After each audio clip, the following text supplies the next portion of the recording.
मैं बंगाल के जितने भी लोग हैं, मैं उनसे एक अपील करना चाहूँगा कि आप माँ काली के उपासक हैं, माँ काली के आप भक्त हैं। तो जो माँ काली ने अपना खड़ग पहन रखा है, आप अपना वो खड़ग उठाइए और रणभूमि में कूद पड़िए। आपको बचाने दिल्ली से लोग नहीं आएंगे, आपको अपनी रक्षा स्वयं करनी होगी। ना सरकार आपको बचाएगी, ना पुलिस आपको बचाएगी, पुलिस प्रशासन आपको बचाएगा, क्योंकि ये सब लोग बिके हुए हैं और एक धर्म विशेष के लिए कार्य कर रहे हैं। मेरा सभी हिंदुओं से अपील दोबारा से कि अपना अपना खड़ग उठाएं, शस्त्र उठाएं और अपना जो योद्धा तुम भूल चुके हो, लड़ना भूल चुके हो, दोबारा युद्ध करें और रणभूमि में कूद पड़ें। तभी आपका भला होगा, हम तभी आपके साथ आएंगे। हर हर महादेव। भाई साहब की मांग है रण में कूद पड़े हैं, जो भी करना है करिए, लेकिन हम ये चाहते हैं कि ये चीज़ें जल्द से जल्द समाप्त हों, एक तरफा कार्रवाई जल्द से जल्द ख़त्म हो। नमस्कार, हिंदुस्तान प्रथम झलक में आप सभी का स्वागत है। आज हम आए हैं जंतर मंतर पर कुछ लोग खड़े हैं, कुछ संगठन हैं देव सेना के नाम से, ममता सरकार का बर्खास्त कर राष्ट्रपति शासन लागू करने की मांग को लेकर, और देखते हैं उनकी क्या क्या मांगे हैं, क्यों कर रहे हैं, क्यों खड़े हैं और कब तक वो खड़े रहेंगे, देखते हैं, ये जानते हैं उनसे। यहाँ पर आप लोग क्यों खड़े हैं, थोड़ा सा इसके बारे में बताइए। देव सेना संगठन से हम सब लोग आए हुए हैं। हमारा उद्देश्य है, जो बंगाल में हिंदुओं के साथ अत्याचार हो रहा है, जब से ये चुनाव का घोषणा हुई 2 मई से, उसी दिन से बंगाल में हिंदुओं के साथ अत्याचार शुरू हो गए। मारपीट, लूटपाट, बलात्कार, हत्याएं जैसी घटनाएं लगातार हो रही है। आज हिंदुओं की वहाँ कोई सुनवाई नहीं है।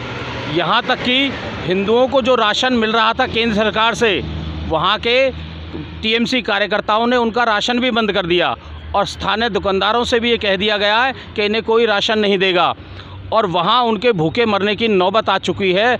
बहुत सारे कार्यकर्ताओं के घरों को तोड़ दिया गया है, जो हिंदू कार्यकर्ता है, उनके नेता हैं, और उनके साथ मारपीट, लूटपाट जैसी बहुत सारी घटनाएं हो चुकी है। तो यहाँ पर आप किस चीज़ की मांग करने आए हैं, कि प्रदर्शन किस लिए? आज हम मांग करने आए हैं कि बंगाल में राष्ट्रपति शासन लागू किया जाए और ममता सरकार को बर्खास्त किया जाए। वहाँ जो अत्याचार हो रहे हैं वो ममता सरकार की सह पर ही हो रहे हैं और उसी के दिशा निर्देश पर हो रहे हैं। और यदि कोई हिंदू इसका विरोध करता है तो वहाँ की पुलिस उन हिंदुओं पर ही अत्याचार शुरू कर देती है, झूठे फर्जी और मुकदमे दर्ज करके उन्हें जेल भेजने का काम कर रही है। यानी कि हिंदू दिल्ली में इसको किस प्रकार से देखा जाए, दिल्ली में ऐसा क्या हो रहा है, आप किससे मांग करना चाह रहे हैं? प्रधानमंत्री मतलब अभी दिल्ली में ही हैं शायद, आप ये कहाँ पर लेकर जाना चाहिए? दिल्ली में हमारी प्रधानमंत्री से मांग है कि बंगाल में ममता सरकार को बर्खास्त करके वहाँ राष्ट्रपति शासन लागू करे और वहाँ हिंदुओं को सुरक्षा प्रदान की जाए। और कुछ कहना किसी को? और कहना ये है कि इस देश में लगातार हिंदुओं के साथ अत्याचार हो रहे हैं, कुठाराघात हो रहे हैं, उनके अधिकारों का हनन हो रहा है। बंगाल में जो प्रजातंत्र है वो केवल दिखावे के लिए प्रजातंत्र है, असल मायने में वहाँ कोई प्रजातंत्र नहीं है। वहाँ हिंदुओं को डराने धमकाने का काम हो रहा है। बंगाल में जब चुनाव हुए थे उससे पहले भी, चुनाव से पहले कम से कम 135 बीजेपी नेताओं की हत्या हो गई, और उसके बाद जैसे ही चुनाव परिणाम सामने आए उसी दिन से आगजनी, तोड़फोड़, हत्याओं का दौर चल रहा है। और आज वहाँ कम से कम लाखों हिंदू पलायन कर चुके हैं और कई घरों की तो इतनी बुरी स्थिति है कि पूरी तरह से उन्हें नष्ट कर दिया गया है। आगजनी और तोड़फोड़ की घटनाएं लगातार वह बढ़ रही है और आज भी हिंदुओं का पलायन जारी है। हिंदुओं की सुरक्षा जब तक वहाँ नहीं दी जाएगी तब तक हिंदुओं का रहना वहाँ दूभर हो जाएगा। आपने देखा देव सेना द्वारा बंगाल की मांग दिल्ली से की जा रही है कि हिंदुओं को शरण दी जाए। आज मतलब ये हाल हो गया है बंगाल के लिए, दिल्ली से आवाज़ उठती है कि हिंदुओं को शरण दी जाए। आप एक चीज़ समझिए कि दिल्ली के अंदर ऐसा नहीं है, अभी दिल्ली में भी, अच्छा भाई साहब एक चीज़ और है, मेरे को एक चीज़ और पूछनी थी। दिल्ली में भी एक मस्जिद बन रही है, आप दिल्ली के रहने वाले हैं शायद, तो दिल्ली में मस्जिद बन रही है, उसके लिए प्रदर्शन करेंगे या मतलब वो ऐसे रहेगा? अभी 99 करोड़ शायद आई थिंक। देखिए, दिल्ली में जो ये मस्जिद बन रही है पूरी तरह से अवैध है।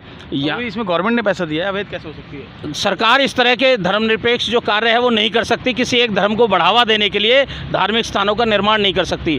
मस्जिदों का निर्माण ये पूरी तरह से अवैध है और ये भारत भूमि पे इस तरह के जो ये अवैध निर्माण हो रहे हैं, मस्जिदें जो बनाई जा रही है वो गलत तरीके से बनाई जा रही है और केवल एक धर्म को बढ़ावा देने के लिए इनकी मस्जिदों को पैसा दिया जा रहा है, मौलवियों को वेतन दिया जा रहा है, जो कि बिल्कुल गलत है। यदि वेतन सबको देना है तो फिर सबको, जितने भी पुजारी हैं देश भर में, मंदिरों के पुजारी उनको भी दे, और इसके अलावा जो गुरुद्वारे हैं उनके पुजारियों को भी दे, और चर्च के पुजारियों को भी दे, फिर सबको दे। किसी एक धर्म को क्यों दिया जाए? अब जिस तरह से मस्जिद के लिए पैसा दिया जा रहा है, उसको निर्माण किया जा रहा है, तो भैया मंदिरों का भी निर्माण करो ना। सरकार का ये काम नहीं है कि वो धार्मिक स्थलों का निर्माण करे। दिल्ली में मस्जिद बन रही है, तेलंगाना है, भारत की हिस्सा है, मंदिर भी टूटता है, मस्जिद भी टूटता है, लेकिन दोबारा बनाने की मांग सिर्फ़ और सिर्फ मस्जिद की होती है। मंदिर का कहीं जिक्र नहीं आता। हिंदुस्तान में कई जगह पर ऐसी चीज़ें हो रही हैं जो कि लोगों को पता नहीं चलती, कई बार पता लगती हैं, उनके बारे में नहीं पता लगता। हम जंतर मंतर पर खड़े हैं, ये देखिए, ये वो जगह है जहाँ से हर क्रांति की शुरुआत होती है। हर क्रांतिकारी यहाँ पर आता है, अपनी बात रखता है और अपनी बात रख कर चला जाता है। लेकिन ये मांग कहाँ तक आगे जाती है देखते हैं। जुड़े रहिएगा प्रथम झलक के साथ। बहुत बहुत धन्यवाद। चैनल को सब्सक्राइब करना ना भूलें।